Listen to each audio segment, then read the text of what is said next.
क्यों गिरने वाला है कल स्टॉक मार्केट? ये कोई भविष्यवाणी हम यहाँ पे नहीं कर रहे। अगर आप ग्लोबल मार्केट्स को फॉलो कर रहे हो, अगर आप एसजीएक्स निफ्टी को फॉलो कर रहे हो, तो आपको ये समझ में आ जाएगा कि कल स्टॉक मार्केट गिरने वाला है।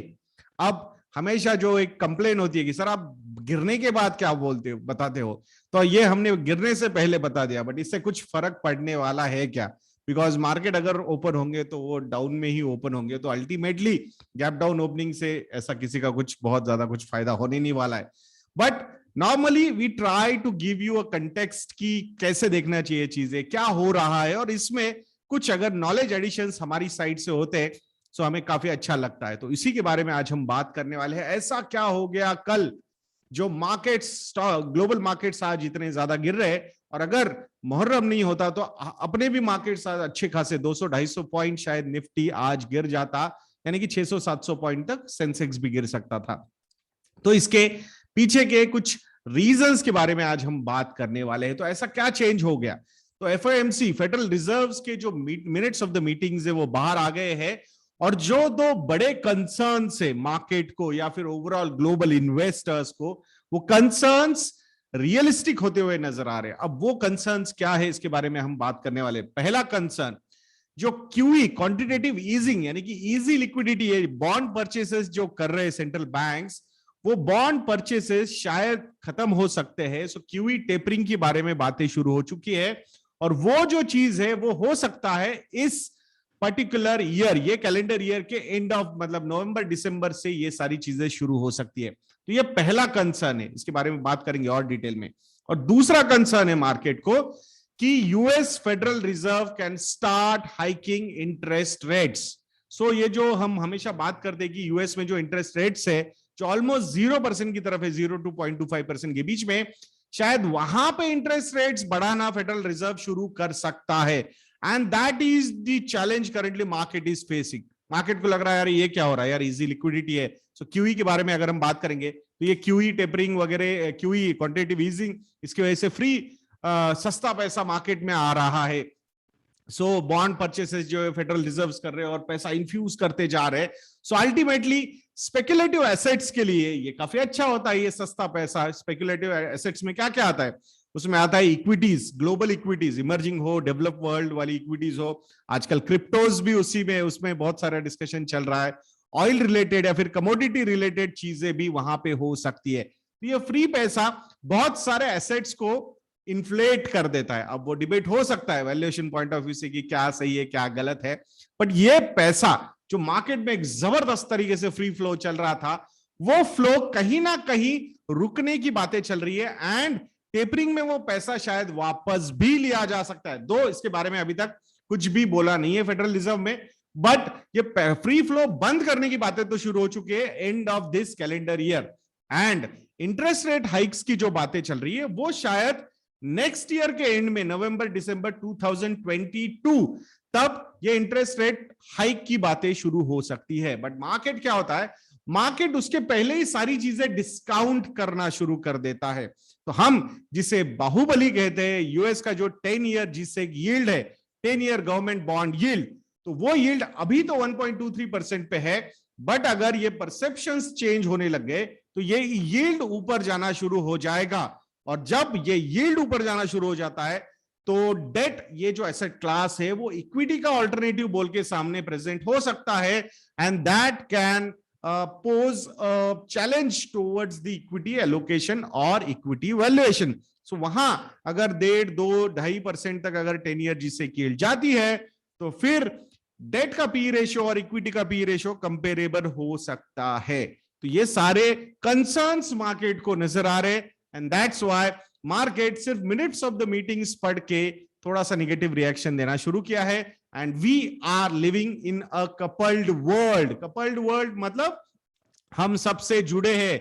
वहां पे किसी ने छींका, यहां पे सर्दी हो गई हमें, and that's what is happening to the overall equity markets. तो यहां से अगर हम बात करते हैं, क्या बहुत ज्यादा हमने कंसर्न होना चाहिए क्या? There is one more thing also we are not looking at, वो ये है कि इकोनॉमिक ग्रोथ अच्छी होने के चांसेस यहां पे बढ़ रहे हैं। तो दूसरी बात, जो अनएम्प्लॉयमेंट है वो कम होता हुआ नजर आ रहा है। अगर इंडियन मार्केट्स के बारे में हम बात करते हैं तो क्रिसिल की एक रिपोर्ट आई है कल, जिसमें उन्होंने बोला है कि जो डाउनग्रेड्स टू अपग्रेड्स, ये जो रेशियो है वो तो अपग्रेड्स की तरफ बहुत जबरदस्त तरीके से झुकता हुआ नजर आ रहा है। इट मींस जो बोरोइंग कैपेसिटी है कंपनीज की वो इंप्रूव होती हुई नजर आ रही है। So that's a positive sign. It means the next leg of rally will be supported by a good credit growth. तो ये लॉन्गर होराइजन के हिसाब से अगर आप बात करोगे तो डेफिनेटली हम हमेशा ही सपोर्ट सिस्टम में ही नहीं रह सकते। The system should get self reliant, so खुद पे ही वो डिपेंडेंट होनी चाहिए, रादर देन हर बार कोई एक्सटर्नल आके उसको बचाएगा। I understand pandemic was a global issue और ये 100 साल में एक बार होने वाला इशू है जो आया था, तो उसके लिए सेंट्रल बैंक्स का सपोर्ट मिलना बहुत ज्यादा जरूरी था और वही होता हुआ नजर आया। बट अब ये सपोर्ट कभी ना कभी तो रुकना ही चाहिए, अदरवाइज ये जो स्पेकुलेशन है they will keep on continuing. So self sustaining ये सिस्टम बनना चाहिए and that's what we are going towards. So ज्यादा निगेटिव होने की यहाँ पे मुझे अभी तो कोई जरूरत नजर नहीं आती है। एंड अब इवन द फेडरल रिजर्व हो या फिर बाकी सेंट्रल बैंक्स हो, they are all aware of the threat of the new variants, ये जो बात चल रही है delta plus and all those things.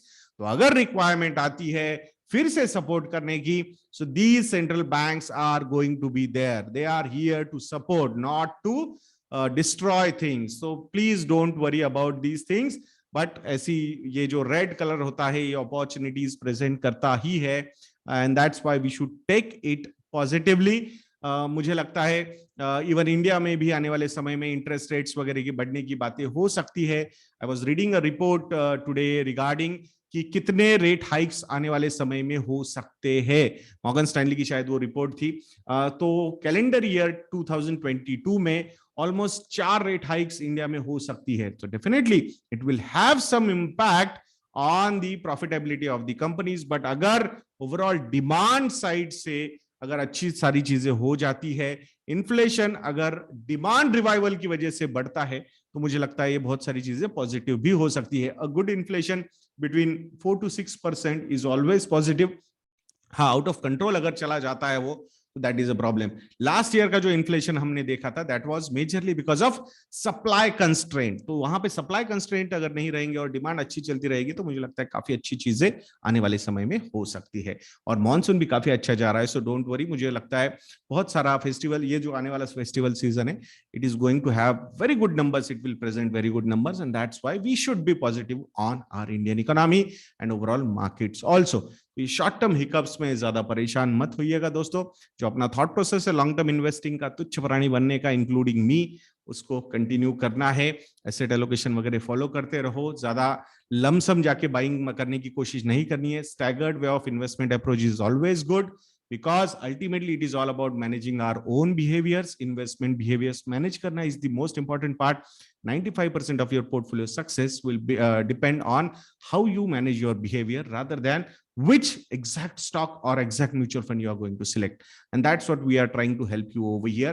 और इसी के लिए if you want any help in portfolio restructuring, constructing, तो हमारे मॉडल पोर्टफोलियोज को जरूर सब्सक्राइब कीजिएगा। मॉनसून ये प्रोमो कोड भी एक्टिव है, 20% का डिस्काउंट आपको हमारे मॉडल पोर्टफोलियोज पे मिल जाएगा। इसके रिलेटेड कुछ क्वेरीज है या फिर आप हमारे एग्जिस्टिंग सब्सक्राइबर हो तो आपको कुछ एडिशनल ऑफर्स भी मिल सकते हैं, आप हमें कॉल कर सकते हो। हमारे डिटेल्स हमारी वेबसाइट investednya.in पे अवेलेबल है। तो ऐसे वीडियोस के लिए चैनल पे बने रहिए और नेक्स्ट वीडियो तक के लिए मुझे आज्ञा दीजिए दोस्तों। जय हिंद।